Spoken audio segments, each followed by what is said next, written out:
Hi welcome back to my channel. എല്ലാവർക്കും സുഖം തന്നെയല്ലേ? സുഖമെന്ന് വിശ്വസിക്കുന്നു. ഇന്ന് സാറ്റർഡേ ആണ് കേട്ടോ. ഇന്ന് വർക്കിംഗ് ഡേ ആണ്. ആഹിലിൽ നിന്ന് ക്ലാസ് ഉണ്ട്. ഒരു പ്രിപ്പറേഷനും ഇല്ലാത്തൊരു ദിവസമാണ് കേട്ടോ ഇന്ന്. സാധാരണ രീതിയിൽ സാറ്റർഡേ സൺഡേ ഒക്കെ കുറച്ച് വൈകി എഴുന്നേക്കാറുള്ളൂ. രാവിലെ എഴുന്നേക്കും. ആഹിലിനെ വിളിച്ചെഴുന്നേപ്പിച്ച് മദ്രസയിൽ വിട്ടതിന് ശേഷം കുറച്ച് നേരം കൂടി കിടക്കും. പിന്നെ ഒന്ന് റിലാക്സ് ആയിട്ടാണ് കുക്കിംഗ് ഒക്കെ തുടങ്ങുക. ഇന്നിപ്പോൾ ആഹിലിന് ക്ലാസ് ഉണ്ടെന്നുള്ള കാര്യം പോലും ഞാൻ മറന്നു പോയായിരുന്നു. അതുകൊണ്ട് തന്നെ ഇന്ന് ഫുഡിന് എന്ത് കൊടുക്കും എന്ന് ആലോചിച്ചിട്ടാണ് കേട്ടോ ഞാൻ എഴുന്നേറ്റ് തന്നെ വന്നത്. കാരണം നമ്മൾ വാങ്ങിക്കുന്ന വെജിറ്റബിൾസൊക്കെ വളരെ കുറച്ച് മാത്രമേ വാങ്ങിക്കാറുള്ളൂ. ഒരു ഫ്രൈഡേ വരെ കണക്ക് കൂട്ടിയേ വാങ്ങിക്കാറുള്ളൂ. പിന്നെ സാറ്റർഡേ സൺഡേ നോൺ വെജ് എന്തെങ്കിലുമൊക്കെ ആയിരിക്കും. അതുകൊണ്ടാണ് കേട്ടോ ഞാൻ പറഞ്ഞത് ഒരു പ്രിപ്പറേഷനും ഇല്ലാത്തൊരു ദിവസമാണെന്ന്. അപ്പോൾ ഇന്നിപ്പോൾ 6 മണിയായിട്ടോ എഴുന്നേറ്റപ്പോൾ. വൈകിയെങ്കിലും 7 മണിക്കുള്ളിൽ തന്നെ എല്ലാ ജോലിയും എൻ്റെ തീർന്നു കേട്ടോ. അപ്പോൾ ഫ്രിഡ്ജിൽ നിന്ന് പതിവ് പോലെ നമുക്ക് കുക്കിങ്ങിന് ആവശ്യമുള്ള സാധനങ്ങൾ എടുത്ത് വെച്ചിട്ടുണ്ട്. അപ്പോൾ വെജിറ്റബിൾസ് നോക്കിയപ്പോൾ തക്കാളി ഇരിക്കുന്നുണ്ട്. അപ്പോൾ ഇന്ന് തക്കാളി ചമ്മന്തി ഉണ്ടാക്കി കൊടുത്തുവിടാമെന്ന് വിചാരിക്കുകയാണ്. അപ്പോൾ പതിവ് പോലെ അരിക്കിട്ടിട്ടുണ്ട്. ഞങ്ങൾക്കും ആഹിലിനുള്ളത് ഒരേ സമയം തന്നെ ഇട്ടിട്ടുണ്ട്. ഇനിയിപ്പോൾ പുട്ട് ഇത്തിരി ബാക്കിയിരിപ്പുണ്ട് കേട്ടോ. പുട്ടുപൊടി ഇത്തിരി ബാക്കിയിരിപ്പുണ്ട്. നമ്മൾ നേരത്തെ വാട്ടി വെച്ചായിരുന്നല്ലോ, അതിരിപ്പുണ്ട്. അപ്പോൾ ഗ്രീൻ പീസാണ് കേട്ടോ ഇന്ന് കറി വെക്കുന്നത്. ആഹിലിന് ഗ്രീൻ പീസ് അത്ര അങ്ങോട്ട് ഇഷ്ടമല്ല. ആഹിലിന് ചെറുപയർ, കടല അതൊക്കെയാണ് ഇഷ്ടം. പക്ഷെ ഇന്ന് കൊടുത്തപ്പോൾ ഇഷ്ടപ്പെട്ടു എന്ന് പറഞ്ഞാൽ പിന്നെയും എടുത്ത് പുട്ട് കഴിക്കുന്നുണ്ടായിരുന്നു കേട്ടോ. ഞാൻ കുറച്ചുകൂടി വ്യത്യസ്തമായിട്ടാണ് ഇന്ന് വെച്ചത്. വ്യത്യാസം എന്ന് വെച്ച് കഴിഞ്ഞാൽ എപ്പോഴും വെക്കുന്ന പോലെ തന്നെ, പക്ഷേ ഗ്രേവി കുറച്ചായിട്ടാണ് ഞാൻ വെച്ചത്. അതുകൊണ്ട് തന്നെ കഴിക്കാൻ നല്ല ടേസ്റ്റ് ഉണ്ടായിരുന്നു. പുട്ടിന് സാധാരണ ഞാൻ ഉണ്ടാക്കുമ്പോൾ കുറച്ചും കൂടിയും ചാറോട് കൂടിയാണ് ഉണ്ടാക്കുന്നത്. പുട്ടാകുമ്പോൾ നമ്മൾ കുറച്ച് കറി കൂടുതൽ വേണമല്ലോ. അപ്പോൾ ചാറുണ്ടെങ്കിലാണല്ലോ കഴിക്കാൻ അത്ര അങ്ങോട്ട് സുഖം ഉണ്ടാവുള്ളൂ. അതുകൊണ്ട് തന്നെ ഇത്തിരി ചാറോട് കൂടിയാണ് വെക്കാറ്. പക്ഷെ ഇന്ന് ഞാൻ അധികം ചാറില്ലാണ്ടാണ് എടുത്തത്. സാധാരണ രീതിയിൽ നമ്മൾ അപ്പം, വെള്ളയപ്പം അതിനൊക്കെയാണ് കുറച്ച് തിക്കായിട്ട് ഗ്രേവി ആയിട്ട് എടുക്കാറുള്ളൂ കേട്ടോ. നമ്മൾ കുക്കിങ്ങിനൊക്കെ ഇറങ്ങുന്ന സമയത്ത് നമ്മളുടെ മൈൻഡ് പോസിറ്റീവ് ആണെങ്കിൽ മാത്രമല്ലേ നമ്മൾ ചെയ്യുന്ന കാര്യങ്ങളൊക്കെ കറക്റ്റ് ആവുള്ളൂ. നെഗറ്റീവായിട്ട് എന്തെങ്കിലും മനസ്സിലേക്ക് കയറിയാൽ പിന്നെ നമ്മൾ ചെയ്യുന്നതൊക്കെ എന്താ പറയുക, എന്തെങ്കിലുമൊക്കെ ഒരു മിസ്റ്റേക്ക് അവിടെ സംഭവിക്കും. അതേപോലെ ഞാൻ ഇന്നൊരു നെഗറ്റീവ് മൈൻഡോട് കൂടിയാണ് കേട്ടോ കിച്ചണിലേക്ക് ഇറങ്ങിയത്. അതുകൊണ്ട് തന്നെ എടുക്കേണ്ട ഐറ്റംസ് എല്ലാം ഒന്നും എടുത്തില്ല.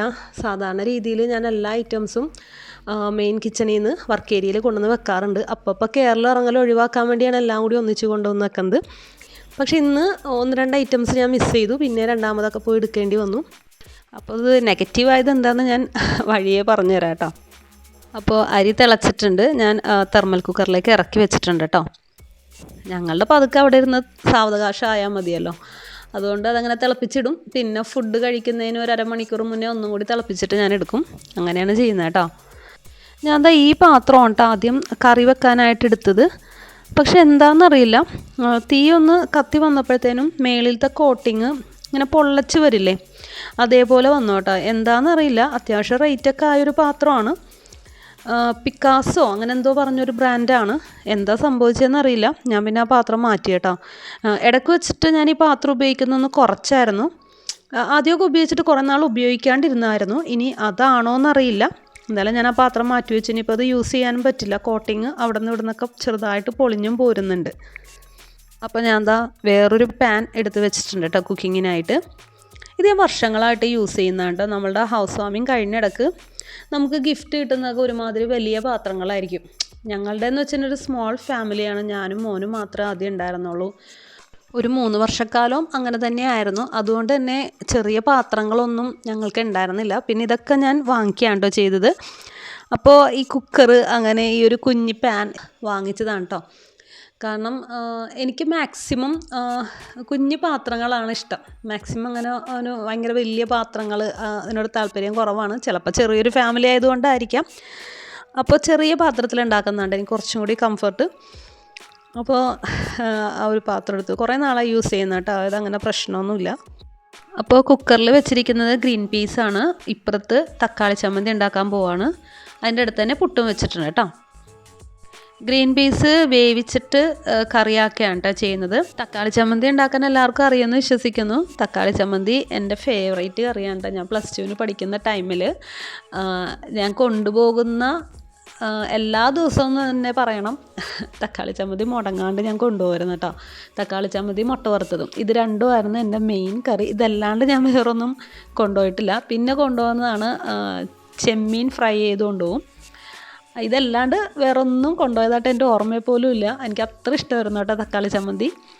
പക്ഷെ ഇവിടെ ആർക്കൊന്നും അത്ര ഇഷ്ടമൊന്നും അല്ല കേട്ടോ. ഇതിൻ്റെ കൂട്ടത്തിൽ ചെമ്മീൻ വേവിച്ചത് ചേർക്കാറുണ്ട് കേട്ടോ. അതായത് ഇപ്പോൾ നമ്മൾ പച്ചക്കറി ഉണ്ടാക്കുമ്പോൾ അതിൻ്റെ കൂട്ടത്തിൽ 1-2 ചേർക്കും.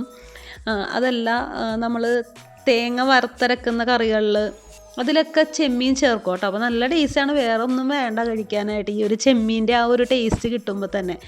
അപ്പോൾ ആഹിലിന് ചെമ്മീൻ കഴിക്കാറില്ല, പക്ഷേ കറികളൊക്കെ അവന് ഇഷ്ടമാണ് കേട്ടോ.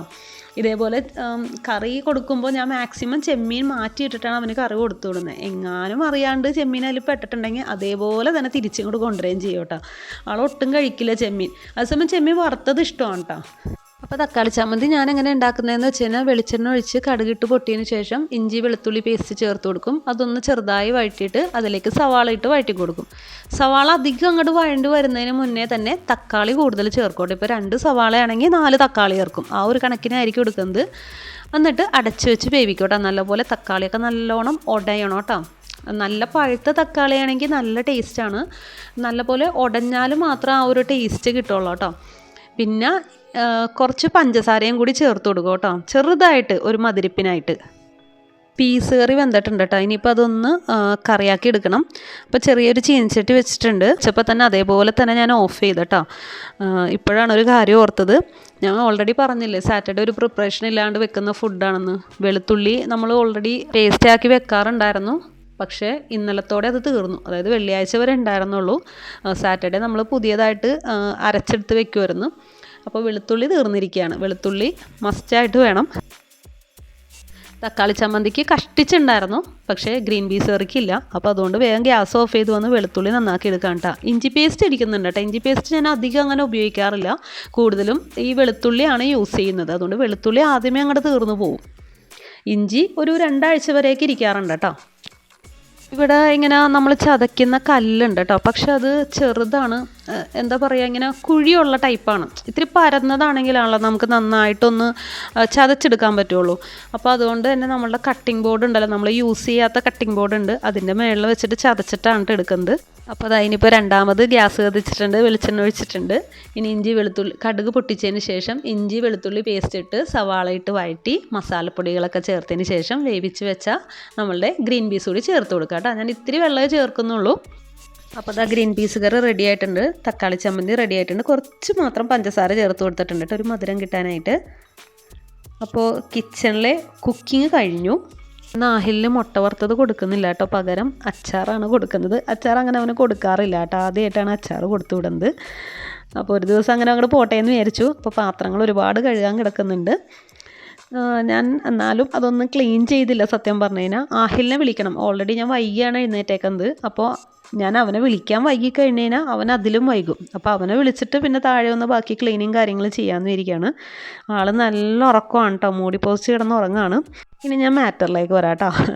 നെഗറ്റീവ് മൈൻഡായി എന്നുള്ളൊരു കാര്യം പറഞ്ഞായിരുന്നില്ലേ, അതെന്താണെന്ന് വെച്ച് കഴിഞ്ഞാൽ ആഹിലിന് സ്കൂളുള്ളത് സത്യം പറഞ്ഞാൽ ഞാൻ വിട്ടുപോയി. സാറ്റർഡേ സ്കൂളുള്ളത് എൻ്റെ മൈൻഡിലില്ല. ഒന്നാമത്തെ കാര്യം ഇവർക്ക് സാറ്റർഡേ അങ്ങനെ സ്കൂൾ വെക്കാറില്ല. ഓൾറെഡി അടുപ്പിച്ച് ലീവ് വന്നുകൊണ്ട് മാത്രമാണ് വെച്ചത്. യൂണിഫോം ഞാൻ അലക്കിയിട്ടുണ്ടായിരുന്നില്ല അവൻ്റെ ഇന്നിടാനുള്ളത്. സൈക്കിളിൽ വന്നപ്പോൾ നന്നായിട്ട് നനഞ്ഞിട്ടാണ് അവൻ വന്നത്. അപ്പോൾ ഡ്രസ്സ് മുഴുവൻ വെള്ളമായിരുന്നു. അപ്പോൾ അത് കഴുകാനുണ്ടായിരുന്നു. പിന്നെ ഒരെണ്ണം മുഷിഞ്ഞതും ഉണ്ടായിരുന്നു. അപ്പോൾ രണ്ടും അലക്കിയിട്ടില്ല. അപ്പോൾ ക്ലാസ് ഉണ്ടെന്നുള്ളത് എൻ്റെ മൈൻഡിലില്ല. പിന്നെ ഇന്നലെ 6:30 ആയപ്പോഴാണ് ഞാനത് മെഷീനിലിട്ടത്. അതുകൊണ്ട് തന്നെ ഉണങ്ങിയിട്ടുണ്ടായിരുന്നില്ല. മഴയൊക്കെ ആയത് കാരണം പെട്ടെന്ന് ഉണങ്ങി കിട്ടാനും പാടാണല്ലോ. നമ്മൾ ഓട്ടോമാറ്റിക് വാഷിംഗ് മെഷീനാണ് എങ്കിൽ പോലും അങ്ങനെ കറക്റ്റായിട്ടൊന്നും അങ്ങോട്ട് ഉണങ്ങിയില്ലല്ലോ. അപ്പം ഞാൻ എന്താ ചെയ്തതെന്ന് വെച്ച് കഴിഞ്ഞാൽ ആഹിലിൻ്റെ റൂമിൽ ഇതേപോലെ വിരിച്ചിട്ടു. അപ്പോൾ ഫുൾ ഫാനിലാണ് അവൻ കിടക്കുന്നത്. അപ്പോൾ രാവിലെ എഴുന്നേറ്റപ്പോൾ തന്നെ ഹസ്ബൻഡ് എന്നെ വഴക്ക് പറഞ്ഞു, ഫുൾ ഫാനിലല്ലേ അവൻ കിടക്കുന്നത്, രാവിലെ എഴുന്നേക്കാൻ പറ്റില്ല എന്നൊക്കെ പറഞ്ഞ് വഴക്ക് പറഞ്ഞു. അപ്പോൾ രാവിലെ തന്നെ കിച്ചണിലേക്ക് ഇറങ്ങുമ്പോൾ ഇത് കേട്ടുകൊണ്ടാണ് ഇറങ്ങണത്. അപ്പോൾ ഒരു ഇത്തിരി നെഗറ്റീവ് മൈൻഡ് ആയിട്ടാ, അതാണ് സംഭവം. പിന്നെ ഏതായാലും മേളിലേക്ക് പോയതല്ലേ, ചെടിയൊക്കെ ഒന്ന് നോക്കാമെന്ന് വെച്ച് ചെടിയൊക്കെ ഒന്ന് നോക്കാം കേട്ടോ. അതായത് എൻ്റെ ഫേവറേറ്റ് ചെടികളാണ് കേട്ടോ ഈ കാണുന്നത്. അപ്പോൾ ഞാൻ അധികം വെയിലൊന്നും വേണ്ടാലോ ഈ ചെടികൾക്ക്. അപ്പോൾ അധികം വെയിൽ വേണ്ടാത്ത ചെടികളാണ് ബാൽക്കണിയിൽ കൂടുതൽ നിൽക്കുന്നത് കേട്ടോ. ഫ്രണ്ടിലിരിക്കുന്നതെല്ലാം ബോഗൺവില്ലാസാണ്, അതിനൊക്കെ നന്നായിട്ട് വെയിൽ വേണം. താഴത്തെ ലെയറിലിരിക്കുന്നതും ബാക്ക് സൈഡിലിരിക്കുന്നതൊക്കെ അധികം വെയിൽ വേണ്ടാത്ത ചെടികളാണ്.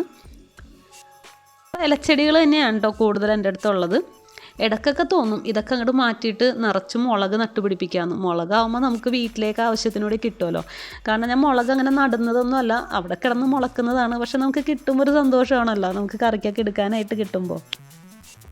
ഷർട്ടൊന്ന് അയൺ ചെയ്യാനായിട്ടുണ്ട്. ഷർട്ട് നന്നായിട്ട് ഉണങ്ങിയായിരുന്നു, അധികം കനമില്ലാത്തതാണല്ലോ. പക്ഷേ അവൻ്റെ പാൻറ്റ് ഇത്തിരി പണിയായിരുന്നു കേട്ടോ ഉണങ്ങി കിട്ടാനായിട്ട്. രാവിലെ ആയിട്ടും അങ്ങനെ അങ്ങോട്ട് ഉണങ്ങിയിട്ടുണ്ടായിരുന്നില്ല. പിന്നെ അഡ്ജസ്റ്റ് ചെയ്തിട്ടിട്ട് പോയി, അല്ലാണ്ട് എന്താ ചെയ്യുക. ആഹിലിനെ വിളിച്ചെഴുന്നേപ്പിച്ച് ഞാൻ താഴത്തേക്ക് വന്നപ്പോഴത്തേനും എന്തേ ഒരാൾ എഴുന്നേറ്റ് നിൽക്കുന്നുണ്ട് കേട്ടോ. കിച്ചൺ ക്ലീൻ ചെയ്യാനുണ്ട്. ക്ലീൻ ചെയ്യാണ്ടാണല്ലോ ആഹിലിനെ വിളിക്കാൻ പോയത്. അപ്പോൾ ബാക്കിയുള്ളതും കൂടി ക്ലീൻ ചെയ്യാൻ കേട്ടോ. പാത്രങ്ങളൊക്കെ ഒന്ന് ഒതുക്കി വെച്ച് സ്ലാബൊക്കെ ഒന്ന് തുടക്കുകയാണ്. പിന്നെ പാത്രങ്ങൾ കുറച്ചുകൂടി കഴുകാനും ഉണ്ടല്ലോ, അപ്പോൾ അതൊക്കെ ഒന്ന് ചെയ്യാൻ കേട്ടോ. അത് എൻ്റെ അടുക്കളയിലെ പണിയൊക്കെ കഴിഞ്ഞിട്ടുണ്ട്. ഇനി കഴിക്കാനുള്ള ഫുഡ് ടേബിളിൽ കൊണ്ടുപോയി വെക്കാം കേട്ടോ. പ്ലേറ്റ്സ് എല്ലാവർക്കും ഒരുമിച്ചുള്ളത് കൊണ്ടുപോയി വെക്കാം കേട്ടോ. എന്നിട്ട് ആഹിൽ പോയതിന് ശേഷം ഉടനെ തന്നെ ഞങ്ങളും കഴിക്കും. കറിയൊക്കെ ഇവിടെ വളരെ കുറച്ച് മാത്രം മതി കേട്ടോ. എങ്ങനെ വെച്ചാലും ഇവിടെ കറി ബാക്കിയാവും. അതിപ്പോൾ ബീഫാണെങ്കിലും ചിക്കൻ ആണെങ്കിലും എന്താണെങ്കിലും അതെ, വളരെ കുറച്ച് മാത്രമേ കറി കൂട്ടുള്ളൂ. അഹിലിന് ഫുഡ് കഴിക്കാനായിട്ട് ടേബിളിൽ കൊണ്ടുവന്ന് വെച്ചിട്ടുണ്ട്. അപ്പോൾ കുറച്ച് തുണികൾ മടക്കാനുണ്ടായിരുന്നു കേട്ടോ. ഞാൻ രാവിലെ മേളിലോട്ട് കയറിയപ്പോൾ എടുത്തിട്ട് വന്നാണ്. അപ്പം ഞാൻ വിരിച്ചിടുന്നതൊക്കെ മേളിൽ തന്നെയാണ്. ഏറ്റവും മേളിലാണ് അഴയൊക്കെ കെട്ടിയിരിക്കുന്നത് കേട്ടോ, തുണിയൊക്കെ വിരിച്ചിടാനായിട്ട്. വാഷിംഗ് മെഷീൻ വെച്ചിരിക്കുന്ന സൈഡും ഉണ്ട്. ചെറുതായിട്ടുള്ള ഒരു 2-3 ലെയറിലായിട്ട് അഴ കെട്ടിയിട്ടുണ്ട്. അത്യാവശ്യം കുറച്ചൊക്കെ ഉള്ളെങ്കിൽ അവിടെ ഇടും. ബെഡ്ഷീറ്റ് കാര്യങ്ങളൊക്കെ ഉണ്ടെങ്കിൽ മേളിലാണ് കേട്ടോ വെക്കുന്നത്. അപ്പോൾ കുറച്ച് തുണികളുണ്ടായിരുന്നു, അതപ്പോൾ അങ്ങോട്ട് കൈയോടെ മടക്കി വെക്കുകയാണ്. അപ്പോൾ ആഹിൽ ക്ലാസ്സിൽ പോയിട്ടോ. ഞങ്ങളുടെ ഫുഡും കാര്യങ്ങളൊക്കെ കഴിഞ്ഞിട്ടുണ്ട്. ഇനിയിപ്പോൾ എൻ്റെ ഒരു അടുത്ത ജോലി എന്ന് പറയുന്നത് ഇതാ ഈ കുറേ ടോയ്സ് കിടക്കുന്നുണ്ടോ. ആലിമിൻ്റെ ടോയ്സാണ് ഈ കിടക്കുന്നത് മുഴുവൻ. എല്ലായിടത്തും ഉണ്ടാവും അവൻ്റെ കുറേ ടോയ്സ്. അപ്പോൾ ഇതൊക്കെ ഒന്ന് എനിക്ക് ഒതുക്കി വെക്കണം. കുറച്ച് വലിയ ടോയ്സ് ആഹിലിൻ്റെ റൂമിലേക്ക് മാറ്റാമെന്നാണ് കേട്ടോ വിചാരിക്കുന്നത്. ബാക്കി ഇവന് ഈ കുഞ്ഞു കുഞ്ഞു ടോയ്സാണ് കൂടുതലിഷ്ടം. എപ്പോൾ നോക്കിയാലും കയ്യിൽ എന്തെങ്കിലും ഉണ്ടാവും അവൻ്റെ. അപ്പോൾ ബാക്കിയുള്ളതൊക്കെ എടുത്ത് അങ്ങോട്ട് മേളിലേക്ക് വെക്കാമെന്ന് ഓർക്കണേണ്. അപ്പോൾ ഇതൊന്ന് ഒതുക്കി വെക്കലാണ് എൻ്റെ ആദ്യത്തെ ജോലി. അപ്പോൾ ഈ ഒരു കൊട്ടയിലാണ് കേട്ടോ ഇവൻ്റെ ടോയ്സൊക്കെ എടുത്ത് വെക്കുന്നത്. ആദ്യം ആഹിലിനൊരു ഇങ്ങനത്തെ ഒരു കൊട്ടയുണ്ടായിരുന്നു. അപ്പോൾ അത് മേളിലാണ് ഇരുന്നിരുന്നത്, ആഹിലിൻ്റെ റൂമിലാണ്. ആഹിൽ അങ്ങനെ ടോയ്സൊന്നും അങ്ങനെ ഉപയോഗിക്കാറൊന്നും ഉണ്ടായില്ല കേട്ടോ. ഒരുപാട് ടോയ്സ് ഹസ്ബൻഡ് ഗൾഫിൽ നിന്ന് വരുമ്പോൾ കൊണ്ടുവരുന്നു. പക്ഷേ അവനങ്ങനെ കാര്യമായിട്ടൊന്നും ഉപയോഗിക്കാറില്ല. അപ്പോൾ അവൻ്റെ ടോയ്സൊക്കെ തന്നെയാണ് ഇവൻ ഉപയോഗിക്കുന്നത്. അപ്പോൾ കൊട്ട അങ്ങനെ പാടെ ഞാൻ താഴെ കൊണ്ടുവന്ന് വെച്ചായിരുന്നു കേട്ടോ. ഇക്കാക്കയും മനിയനും കൂടി ആ കൊട്ട നശിപ്പിച്ചെടുത്തു. എടുത്ത് വാങ്ങിച്ചൊരു കൊട്ടയാണ് കേട്ടോ ഇത്. അപ്പോൾ ഇതിലാണ് ഇട്ട് വെക്കുന്നത്. അപ്പോൾ ഇതൊന്ന് മൊത്തം ഒന്ന് എന്താ പറയുക, ഇതിലാവശ്യമില്ലാത്തതൊക്കെ കുറേ കളയാനുള്ളത് കിടക്കുന്നുണ്ട്. അതൊക്കെ മാറ്റണം. ആവശ്യമുള്ളതൊക്കെ രണ്ടാക്കണം, ആവശ്യമുള്ളതൊക്കെ മാറ്റണം, രണ്ടാക്കി തിരിക്കണം. അപ്പോൾ എല്ലാം കൂടി ഇതാ കട്ടുമായിട്ട് ഞാൻ കൊട്ടിയിട്ടുണ്ട് കേട്ടോ. കുറേ ഉപയോഗിക്കാൻ പറ്റാത്തതുണ്ട് കേട്ടോ, അതും മാറ്റണം. കാരണം ഇതിങ്ങനെ എല്ലാം കൂടി കിടക്കുമ്പോൾ എല്ലാം കൂടി വലിച്ചു വാരി ഇടലാണ്. അപ്പോൾ ആകെ ഒരു വൃത്തികേടാണ് വീട് കാണുമ്പോൾ. അപ്പം ഇങ്ങനെ കിടക്കണ കാണുമ്പോഴും ദേഷ്യം വരും. അപ്പോൾ ഞാൻ ഓർത്ത് തന്നാൽ പിന്നെ ആവശ്യമില്ലാത്തൊക്കെ അങ്ങോട്ട് കളയാം. ആവശ്യമുള്ളത് വലുതൊക്കെ എടുത്ത് മേളിൽ വെച്ചിട്ട് ആഹിലിൻ്റെ റൂമിൽ വെച്ചിട്ട് ചെറുത് മാത്രം താഴെ വെക്കാമെന്ന് വിചാരിച്ച് ഇതൊക്കെ ഒന്ന് ഓർഡർ ചെയ്യാം കേട്ടോ. അപ്പോൾ ഈ കാണുന്നതാണ് ആലിം ഉപയോഗിക്കുന്ന അവൻ്റെ കുറച്ച് ടോയ്സുകൾ. ഈ കയ്യിൽ ഒതുങ്ങുന്ന ടൈപ്പ് ചെറിയ ഐറ്റംസാണ് അവൻ കൊണ്ട് നടക്കുള്ളൂ കേട്ടോ. അപ്പോൾ ഇതൊക്കെ കളയാനുള്ളതാണ് കേട്ടോ, ഇതൊന്നും ഉപയോഗിക്കാൻ പറ്റില്ല. അപ്പോൾ ഞാൻ ആ ചെറിയ ഐറ്റംസ് എല്ലാം നിരത്തി എടുത്ത് വെച്ചിട്ടുണ്ട്. ബാക്കി കൊട്ട മേളിലേക്കും കൊണ്ടുപോകാനായിട്ട് എടുത്ത് വെച്ചിട്ടുണ്ട് കേട്ടോ. ഞാനൊന്ന് ആലിമിനെ പോയി നോക്കിയപ്പോൾ അത് അവൻ്റെ അടുത്തൊരു ടോയ് ഉണ്ട്. അത് കിടക്കുമ്പോഴും ഇവൻ്റെ അടുത്ത് ഉണ്ടാവും. ഉറങ്ങിക്കഴിയുമ്പോൾ ഞാനെടുത്ത് മാറ്റും. ഇത് ഇന്നലെ ഉണ്ടല്ലോ ഞങ്ങൾ പുറത്ത് പോയപ്പോൾ വാങ്ങിച്ച പോട്ടാണ് കേട്ടോ. ഒരു പോട്ടിന് 5 രൂപയുള്ളൂ. ഞാൻ സ്ഥിരമായിട്ട് വാങ്ങിക്കുന്ന ഒരു ഷോപ്പിൽ നിന്ന് തന്നെയാണ് വാങ്ങിച്ചത്. അപ്പോൾ എനിക്ക് കുറച്ച് ചെടികൾ ഞാൻ ഉമ്മച്ചിയെടുത്തുനിന്ന് കൊണ്ടുവന്നിട്ടുണ്ടായിരുന്നു. അത് സത്യം പറഞ്ഞൊരു 3 ദിവസമായി വെള്ളത്തിൽ കിടക്കുന്നത്. ആദ്യമായിട്ടാണ് എൻ്റെ അടുത്ത് ഇങ്ങനെ വെള്ളത്തിൽ കിടക്കുന്നത്. ചെടികളെന്ന് വെച്ചാൽ എനിക്ക് ഭയങ്കര കാര്യമാണ്. കൊണ്ടുവന്ന് കഴിഞ്ഞാൽ പറ്റുമെങ്കിൽ അന്ന് തന്നെ, അല്ലെങ്കിൽ പിറ്റേന്ന് രാവിലെ നടന്നതാണ്. ഇതിങ്ങനെ ഇരുന്ന് പോയി പിന്നെ വെള്ളത്തിലിട്ടാൽ അധികം കുഴപ്പമില്ലാത്ത ചെടിയായിരുന്നു, അതുകൊണ്ടാണ് അങ്ങനെ ഇരുന്നത്. അപ്പോൾ അതൊക്കെ ഒന്ന് സെറ്റ് ചെയ്യാം കേട്ടോ. 4 പോട്ട്, മൊത്തം 6 പോട്ട് ഞാൻ വാങ്ങിച്ചിട്ടുണ്ട്. അതിലിപ്പോൾ 4 സെറ്റ് ചെയ്യാൻ പോകുന്നത് കേട്ടോ. അപ്പോൾ നമുക്കിത് അകത്ത് വെക്കാൻ വേണ്ടിയിട്ടാണ് ഞാൻ ഈ സെറ്റ് ചെയ്യുന്നത്. ഇത് വൈറ്റ് പോട്ടിൻ്റെ ഉള്ളിൽ ഇറക്കി വെക്കാൻ വേണ്ടിയിട്ടാണ്. അതുകൊണ്ടാണ് ഈ ഒരു ചെറിയ പോട്ട് വാങ്ങിച്ചത്. അപ്പോൾ എല്ലാം ഒന്ന് സെറ്റ് ചെയ്ത് വെക്കാം കേട്ടോ. ഒരെണ്ണത്തിൽ ഈ ഒരു പ്ലാന്റ് നട്ടു വെച്ചിട്ട് ഇതെൻ്റെ ഒരു ഫേവറേറ്റ് പ്ലാന്റ് ആണ്. ബിഗോണിയയിൽ എനിക്ക് ഏറ്റവും ഇഷ്ടപ്പെട്ടൊരു പ്ലാന്റ് ആണ് കേട്ടോ ഇത്. അപ്പോൾ ഇന്ന് ഉച്ചയ്ക്കത്തേക്ക് ഞങ്ങൾക്ക് ലഞ്ചിന് ബീഫ് കൂടി ഉണ്ട് കേട്ടോ കറി. ഇത് ഹസ്ബൻഡ് ഇന്ന് പോയി വാങ്ങിച്ചുകൊണ്ട് വന്ന് ഹസ്ബൻഡ് തന്നെ റെഡിയാക്കി. ബീഫ്, ചിക്കൻ, മട്ടനൊക്കെ ആകുമ്പോൾ ഹസ്ബൻഡ് തന്നെ റെഡിയാക്കിയേക്കും. അപ്പോൾ അത് റെഡി ആയിട്ടുണ്ട്. അപ്പോൾ ഞങ്ങൾ ഇനിയിപ്പോൾ ചോറ് കഴിക്കാൻ പോവാം കേട്ടോ. അപ്പോൾ തക്കാളി ചമ്മന്തി ഉണ്ട് രാവിലത്തെ, അത് തന്നെ ധാരാളമാണ്, അത് ബാക്കിയാവുമെന്നാണ് ഞാൻ ഡൗട്ട് അടിച്ചിരിക്കണേ. പിന്നെ ഞങ്ങൾ മാത്രമേ ഉള്ളൂ എന്നുണ്ടെങ്കിൽ ആ ഉണ്ടാക്കിയ പാനിൽ തന്നെ ഞാൻ കൊണ്ടുപോയി വെക്കാറ്. പുറത്തുനിന്ന് ഗസ്റ്റൊക്കെ ഉണ്ടെങ്കിലാണ് വേറെ പാത്രത്തിലൊക്കെ എടുക്കുകയുള്ളൂ. അപ്പോൾ കറി ഇതാ ഈ ഒരു ചെറിയ പാത്രത്തിലാണ് ബീഫ് എടുക്കുന്നത് കേട്ടോ. ഇത് എടുത്തിട്ടും ബാക്കിയായിരുന്നു, അതാണ് ഞാൻ പറഞ്ഞത് കറിയൊക്കെ വളരെ കുറച്ച് മാത്രം മതി. അതുകൊണ്ട് ഞാൻ വളരെ കുറച്ച് മാത്രമേ ഉണ്ടാക്കാറുള്ളൂ കേട്ടോ. അപ്പോൾ ഞങ്ങളെല്ലാവരും ഒന്നിച്ചിരുന്ന് ഫുഡ് കഴിക്കാം കേട്ടോ. അപ്പോൾ ഇത്ര ഉള്ളൂ കേട്ടോ ഇന്നത്തെ എൻ്റെ വീഡിയോ. നിങ്ങൾക്ക് എൻ്റെ വീഡിയോ ഇഷ്ടമായെങ്കിൽ പ്ലീസ് ഒന്ന് ലൈക്ക് ആൻഡ് സബ്സ്ക്രൈബ് ചെയ്യാം കേട്ടോ. വീഡിയോ ഇഷ്ടമാണെങ്കിൽ തീർച്ചയായും കമൻറ്റ് ചെയ്യണേ. Okay, thank you for watching.